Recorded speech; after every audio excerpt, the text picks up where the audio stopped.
Hey everyone, it's Heather. We just wrapped up week 6 today, this morning, with our 8 a.m. class that we have on Saturdays. And when I say week 6, I don't mean W-E-E-K. I actually mean week as in W-E-A-K. This week was a lot hard, well, not a lot harder, but it was harder for me this week than it was last week because this week we had a couple of days where we had double posture clinics. And what that means is that we have our afternoon posture clinic, so we have about 3.5 hours of reciting the dialogue and presenting it to the class and to teachers to get feedback so that we can learn how to become efficient teachers. And then we had the afternoon session, and then also we would have evening sessions. So that meant that we went through a lot more dialogue than we normally do, and we got through postures a little bit quicker than you normally would. So you were having to be on top of your toes when it came to reciting or memorizing the dialogue, because you could very easily have one posture to do in the morning, and then in the evening do another one. So if you're like me and your study habit is to not really study the next posture until you've presented the first one, um, then it means you have to do things. You're having to turn around and memorize dialogue a lot quicker, and it affects your performance in class in terms of the way you recite the dialogue and your pizzazz and your personality. It's not able to come out because you're sitting there trying to think of the next line in the dialogue. You say one line and then you pause and you're like, oh my god, what's the next line, what's the next line?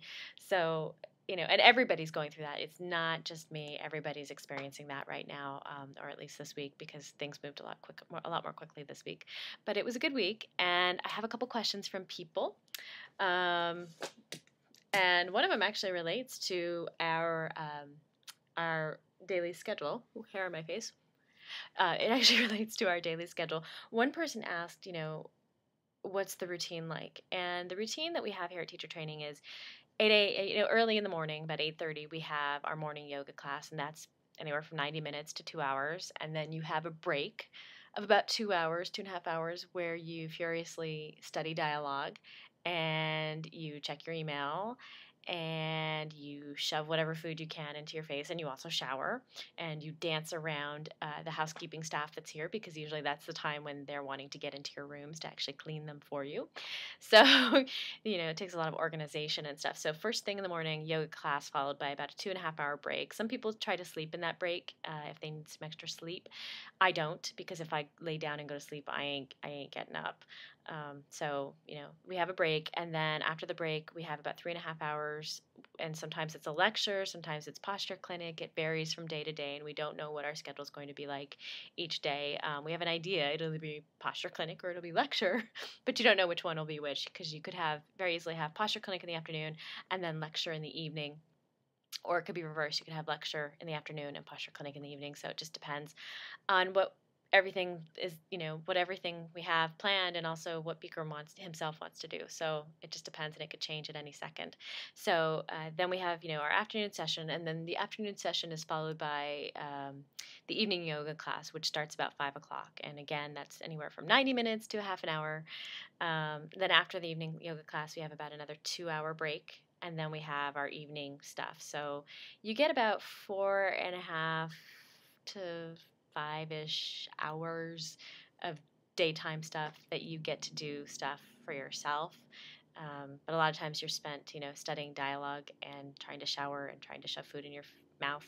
You don't really have a lot of free time for extra stuff. And then, if we have really late night stuff, if things go really late into the night, then, you're not getting back to your room till like 2, 3 o'clock in the morning. So it's rare that you want to stay up and actually study then, because you want to try and get as much sleep as you can, because you're doing 2 yoga classes a day and you need all the energy you can get. And, that actually brings me to another question. Another person asked, do your joints hurt? And do you, ever have any problems from overuse because you're doing 2 yoga classes a day, 5 days a week? And I knock on wood, I haven't had any problems yet. But a lot of other people have, sciatic things going on, lower back pain, knees hurting, and the nurses have been telling us all along, and some of the doctors that we've had into lecture have told us all along, is if you're feeling these little aches and pains, as long as it's not something in the bone, if it's, the joints that are hurting, that's usually an indication that you're about to have a breakthrough. So, in order to change your body, you're going to go through a little bit of pain, and then, it's going to disappear, and you're going to be more flexible, or your joints are going to be more open, and so that kind of stuff is happening to people definitely right now. People's bodies are definitely exhausted. I'm more tired than I'm experiencing anything in my body. The yoga's been doing really, really, really, really great things for me, and we've had a lot of first timers into this while at yoga teacher training. We've had a lot of first timers come in and take the classes with us, and that's awesome for them because they get to experience senior teachers and Bikram himself coming in and teaching their very first class. So someone asked me also on my blog this week, is Bikram yoga good for first timers? And I would say absolutely 100% definitely. I had maybe tried one or two yoga classes before I took my first Bikram yoga class six years ago, and I wasn't a fan of yoga. And I decided to give Bikram yoga a try because I had read about celebrities online who were doing it.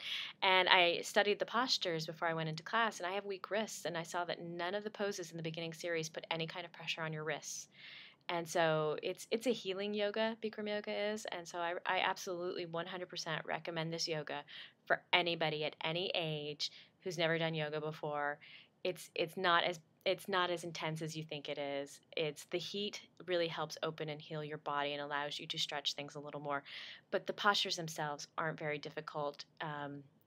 They're for beginners. So absolutely 100%. If you've never done yoga before, this is the yoga to try. Absolutely, it's going to do great things for your body. Another person asked, "Has anyone left training yet?" And the answer to that is yes. I don't know who, I don't know why, but we started at 384 people, and we now have 372. So it's still a very big class, still the biggest class I've had.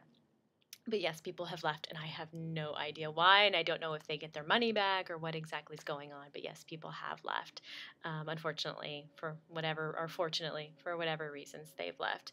Another person asked me if I'm going to be teaching full time when I get back to Toronto, and the answer to that is no. I don't intend to right now. I've started thinking that maybe someday I would like to teach full time and potentially own my own studio in Toronto. But for right now, I really love my day job. I really enjoy my day job. I like what I do. I'm a vice president at a search engine marketing agency in Toronto. And so, search engine marketing, if you don't know what it is, it's basically I make websites show up higher in Google.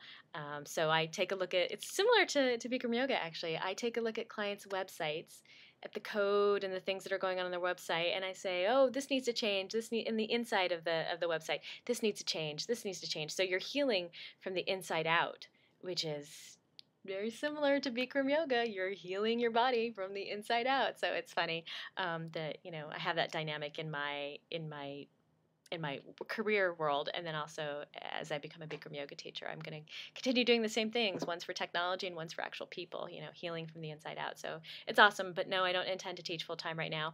But I do have my first class scheduled. If you didn't read my blog this week, my very first class that I will be teaching as a Bikram yoga teacher will be on December 2nd at 8 p.m. In Toronto at Bikram Yoga Bloor, which is my home studio. It's the one that's in my neighborhood.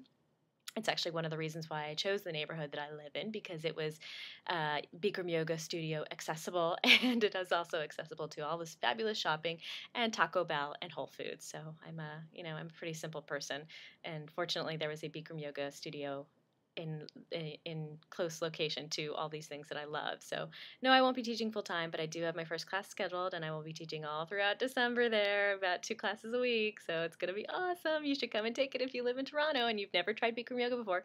You should come and take my class. But yeah, no, week 6 is good. Just I've got a lot of dialogue to study. I've got to get through. I did 4 poses this week, and I'm at bow pose, and I'll probably get to at least camel this week in terms of presentation. But the time is a flying here really fast and furiously, and I'm having a blast, and I love all the friends that I've made here, and it's just been so wonderful. So if you have more questions, let me know. But otherwise, I will talk to you next week.